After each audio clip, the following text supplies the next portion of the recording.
परम पूज्य बाबा साहब डॉक्टर भीमराव अंबेडकर का देहांत हुआ, जब उनका परिनिर्वाण हुआ तो उनके पार्थिव शरीर पर भगवा वस्त्र लपेटा हुआ है। उसके बाद आपने देखा होगा कि वो भगवा वस्त्र हटाकर जो राजनीतिक स्वार्थ में लिप्त लोग थे, उन्होंने कास्ट फेडरेशन का जो झंडा था उसको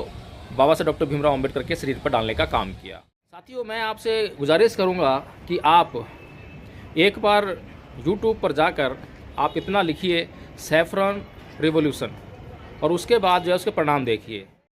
लेकिन ये जो हिंदी में शब्द हैं भगवा क्रांति, इसको पढ़कर वे लोग जो नीली क्रांति में विश्वास रखते हैं, वे लोग जो बहुजन समाज में विश्वास रखते हैं, वे लोग जो मनुवादी विचारधारा, ब्राह्मणवादी मानसिकता, इसके खिलाफ एक अभियान चला रहे हैं और इस देश में समतामूलक समाज की स्थापना करने के लिए प्रयत्नशील हैं।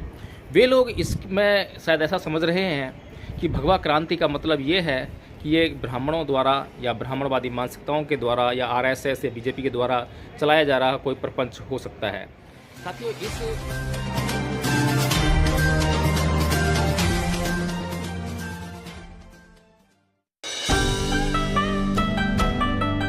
जय भीम, नमो साथियों, मैंने एक नया यूट्यूब चैनल शुरू किया ये सोचकर कि इसके माध्यम से मैं देश के लोगों को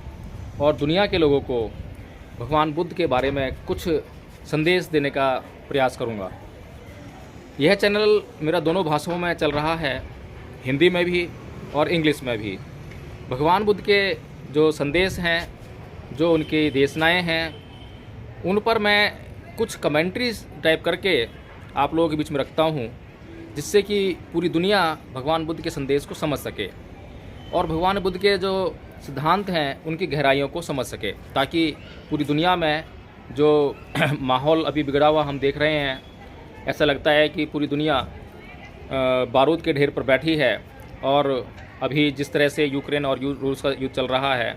उसमें हमें ऐसा दिखाई पड़ रहा है कि पता नहीं कब दो देशों के बीच चल रहा युद्ध कब विश्व युद्ध में बदल जाए। तो साथियों, इसीलिए मैंने ये चैनल शुरू किया और इसका नाम रखा द सैफरन रिवॉल्यूशन, और हिंदी में कहें तो भगवा क्रांति। लेकिन ये जो हिंदी में शब्द हैं भगवा क्रांति, इसको पढ़कर हमारे समुदाय के लोग, वे लोग जो नीली क्रांति में विश्वास रखते हैं, वे लोग जो बहुजन समाज में विश्वास रखते हैं, वे लोग जो मनुवादी विचारधारा, ब्राह्मणवादी मानसिकता, इसके खिलाफ एक अभियान चला रहे हैं और इस देश में समतामूलक समाज की स्थापना करने के लिए प्रयत्नशील हैं। वे लोग इसमें शायद ऐसा समझ रहे हैं कि भगवा क्रांति का मतलब ये है कि ये ब्राह्मणों द्वारा या ब्राह्मणवादी मानसिकताओं के द्वारा या आरएसएस या बीजेपी के द्वारा चलाया जा रहा कोई प्रपंच हो सकता है। साथियों, ऐसा सोचने में मैं समझता हूँ कि आपकी कोई गलती नहीं है, क्योंकि जब तक आप लोगों को ये समझाया नहीं जाएगा, बताया नहीं जाएगा कि भगवा क्रांति आखिर है क्या, तो आप ऐसा ही समझेंगे। साथियों, मैं आपसे गुजारिश करूँगा कि आप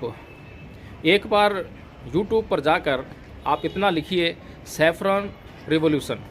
और उसके बाद जो है उसके परिणाम देखिए कि पूरी दुनिया में जितनी भी सैफरन रिवॉल्यूशन हुए हैं वो किन लोगों ने किए हैं। तो आपको मालूम पड़ जाएगा कि जो सैफरन रिवॉल्यूशन है इसका संबंध किस विचारधारा से है, ये कौन लोग हैं, पहली बात। और दूसरी बात ये है कि भगवा क्रांति और भगवा आतंकवाद के बीच में हमें अंतर समझना पड़ेगा। भगवा आतंकवाद आप रोज़ देखते हैं कि जय श्री राम बोलिए, जय श्री राम बोलिए, बोलना होगा, देश में रहना है तो जय श्री राम बोलना होगा। इस तरह की जो मानसिकता है, इस तरह की जो बातें हैं, ये आतंकवादी गतिविधियां हैं, ये ज़ोर ज़बरदस्ती वाली बात है। लेकिन जो भगवा क्रांति की जब बात करते हैं तो भगवा जो शब्द है उसका इन ब्राह्मणों से, इन ब्राह्मणवादी मानसिकताओं से, इन लोगों से इस भगवा शब्द का कोई लेना देना नहीं है। ये एक ज़बरदस्ती चुराया गया, छीना गया, धौंस तपट दिखाकर अपना लिया गया शब्द है। और इसमें जो ये जो हमारा शब्द था, इसको हमसे छीन कर उन्होंने अपना बना लिया। अब ऐसा लगता है, उदाहरण के लिए हम देख सकते हैं कि जैसे कोई किसी का मकान हो, उसने वो मकान ख़रीदा हो या बनाया हो, अब मकान तो उसका है लेकिन किसी गुंडे बदमाश ने आकर उस घर पे कब्जा कर लिया और घर के मालिक को निकाल के बाहर कर दिया और वो सालों से उसमें रह रहा है। तो आस पड़ोस के लोग, उस शहर के लोग यही समझेंगे कि ये मकान जो है उसी आदमी का है। तो ऐसा ही भगवा के साथ में हुआ है। भगवा शब्द का मतलब जो अगर हम समझें, भगवा शब्द जो है भगवान शब्द से निकला है, और भगवान शब्द की मैं कई बार व्याख्या कर चुका हूँ कि भगवान शब्द का मतलब है भग्ग रागो भग्ग दोषो भग्ग मोहो, यानी जिसने राग द्वेष और मोह का भगन कर दिया है, पूरी तरह त्याग कर दिया है, वह भगवान कहलाने योग्य है, वह भगवान है। और धम्पद में भगवान बुद्ध ने भी कहा है कि योचे वंत कस्सा व सीले से सुषमाहित हो उपेतो दम सच्चेन सैवे कासा बम रहती, यानी कि जो सत्य पर प्रतिष्ठित नहीं है, सत्य को जानता नहीं है, शील सदाचार का पालन नहीं करता है, वह कासाय वस्त्र को धारण करने का अधिकारी नहीं है। तो जो कासाय वस्त्र है वह इस बात का प्रतीक है कि वह व्यक्ति जो कासाय वस्त्र को ओढ़े हुए है वह गृहस्थ नहीं है, वह पारिवारिक जीवन, गृहस्थ जीवन, सांसारिक जो जीवन है, सांसारिक जो काम वासनाएं हैं उनको वह त्याग चुका है और अपने 6 इंद्रियों को पूर्णतः नियंत्रित करने के लिए प्रयत्नशील है। तो ये जो कासाय वस्त्र है जिसको गेरुआ भी कहते हैं, और इस रंग को जो है अगर मैं जहाँ तक समझ पाता हूँ, ये जो पेड़ की छाल होती है उसका जो रंग निकाल के, जब ये पुराने समय में क्योंकि कलर्स नहीं हुआ करते थे तो उस समय जो है पेड़ की छाल का इस्तेमाल किया जाता था इस वस्त्र को रंगने के लिए। तो इसका जो रंग है ये इस तरह समझ सकते हैं कि ये भगवा कलर है, और ये जो भगवा जो रंग है ये त्याग की निशानी है, बलिदान का प्रतीक है, समर्पण का प्रतीक है। इसमें अपने लिए व्यक्ति के पास कुछ नहीं होता है, इसमें जो कुछ भी उसके पास है वो दूसरों के लिए होता है। कोई भी व्यक्ति अगर ऐसा वस्त्र धारण करता है तो ऐसा धारण करने वाले व्यक्ति से सिर्फ यही संकेत मिलता है, पहला संकेत तो ये मिलता है कि वो गृहस्थ नहीं है, वो घर बार छोड़ चुका है। जो भी काम, क्रोध, मोह, लोभ, द्वेष, तृष्णा, ईर्ष्या के जो बंधन या जिन बंधनों के द्वारा ये सब चीज़ें पैदा होती हैं वह उन सब चीज़ों को त्याग चुका है। पहला संकेत तो ये जाता है। दूसरा संकेत ये आता है कि वह मानवता की भलाई में लगा हुआ व्यक्ति है, और मानवता की भलाई वही व्यक्ति कर सकता है जो ज्ञान की खोज में हो, निरंतर ज्ञान को खोजता रहे। जैसे कि बुद्ध ने जो ज्ञान खोजा कि दुख इस संसार का शाश्वत सत्य है, सबसे बड़ी सच्चाई है, तो दुख क्यों है और दुख को दूर कैसे किया जा सकता है, इस ज्ञान को जब खोजा भगवान बुद्ध ने तो पूरे संसार का उससे कल्याण हुआ, और बहुत से लोगों ने भगवान बुद्ध के बताए हुए मार्ग पर चलकर निर्वाण को प्राप्त कर लिया और जन्म मरण के चक्र से हमेशा हमेशा के लिए छूट गए। तो साथियों, मैं उम्मीद करता हूं कि आप लोग जो हैं इस बात को समझ पाएंगे कि भगवा आतंकवाद और भगवा क्रांति में बहुत ज़मीन व आसमान का अंतर है। और जब हम भगवा का अर्थ समझेंगे तो ये जो भगवा आतंकवाद और भगवा क्रांति का जो अर्थ है अपने आप स्पष्ट हो जाएगा। और कोई व्यक्ति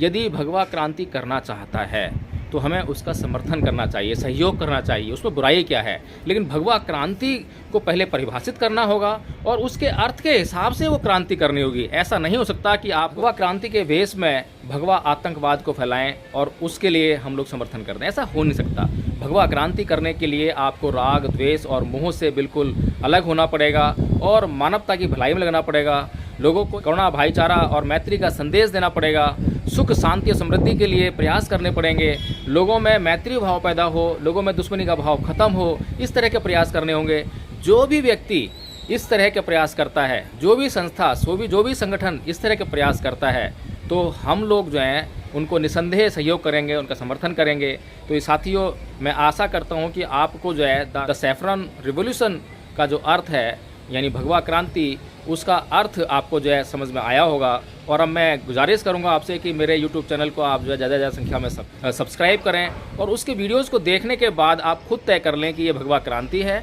या भगवा आतंकवाद है। क्योंकि यूट्यूबर्स के माध्यम से आज हम देख रहे हैं कि भगवा आतंकवाद बहुत बड़े पैमाने पर परोसा जा रहा है। तो ये तो जो यूट्यूब चैनल के जो कंटेंट्स हैं वही साबित करेंगे कि वो भगवा आतंकवाद है या भगवा क्रांति है। तो साथियों, आज हमें, क्योंकि हम लोगों का जो है जो भगवा क्रांति होने वाली थी उसी समय परम पूज्य बाबा साहब डॉक्टर भीमराव अंबेडकर बौद्ध धर्म को ग्रहण करने के कुछ दिनों के भीतर ही उनका देहांत हो गया, इसलिए जो है यह कारवा अधूरा रह गया। और हम ये देखते हैं कि जब परम पूज्य बाबा साहब डॉक्टर भीमराव अंबेडकर का देहांत हुआ, जब उनका परिनिर्वाण हुआ, तो उनके पार्थिव शरीर पर भगवा वस्त्र लपेटा हुआ है। वह भगवा वस्त्र जो है, और उसके बाद आपने देखा होगा कि वो भगवा वस्त्र हटाकर जो राजनीतिक स्वार्थ में लिप्त लोग थे उन्होंने वहाँ पर जो है जो शेड्यूल कास्ट फेडरेशन का जो झंडा था उसको बाबा साहब डॉक्टर भीमराव अंबेडकर के शरीर पर डालने का काम किया। तो वहाँ से जो है जो क्रांति होनी थी वो क्रांति वहीं रुक गई और लोग समझ ही नहीं पाए कि बाबा साहब डॉक्टर भीमराव अम्बेडकर का अगला कदम क्या था। नीली क्रांति का जो उनका जो अभियान चला था, वो जो राजनीतिक पार्टी बनाई थी, उसके बाद जो है उनका जो अगला कदम, जैसे 14 अक्टूबर 1956 को जब उन्होंने धर्मांतरण कर लिया और वो बौद्ध बन गए, तो उसके बाद इस देश में एक राष्ट्रवादी सोच पैदा करके मैत्री, भाईचारे और लोगों के कल्याण की भावना को अपने मन में रख कर इस तरीके से एक अभियान शुरू करना था ताकि इस देश के लोग जो हैं अपनी सच्ची संस्कृति को पहचान सकें, अपनी उस ऐतिहासिक विरासत को पुनः प्राप्त कर सकें। तो ऐसा अभियान चलाने का जो है बाबा साहब डॉक्टर भीमराव अम्बेडकर का मंतव्य था। और ये मंतव्य हम देखते हैं जब उन्होंने 1954 में रंगून में जो बौद्ध सम्मेलन हुआ था, वहाँ पर भारत में बौद्ध धर्म का कैसे प्रचार प्रसार किया जाए, उसकी पूरी रूपरेखा उन्होंने तैयार की थी और उसको बताया भी था। तो साथियों, मैं ये समझता हूँ कि आप लोग जो हैं इस बात को समझेंगे और मुझे इस अभियान में पूरा सहयोग प्रदान करेंगे। जय भीम, नमो बुद्धाय।